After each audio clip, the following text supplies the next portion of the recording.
شروع اللہ کا نام لے کر جو بڑا مہربان نہایت رحم والا ہے۔ انہوں نے ایک شخص کو دیکھا جو رکوع اور سجدہ پوری طرح نہیں کرتا تھا۔ جب اس نے اپنی نماز پوری کر لی تو حذیفہ رضی اللہ تعالیٰ عنہ نے فرمایا کہ تم نے نماز ہی نہیں پڑھی۔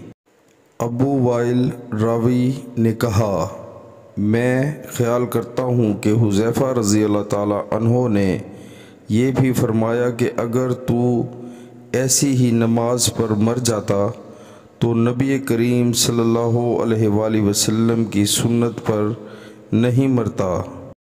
صحیح البخاری کتاب نماز کا بیان۔ جب کوئی پورا سجدہ نہ کرے تو اس کی نماز کے متعلق کیا فتویٰ ہے؟ حدیث نمبر 389۔ پیارے مسلمانوں، اللہ تعالی ہمیں حدیث پاک سن کر اس پر عمل کرنے کی توفیق عطا فرمائے، آمین۔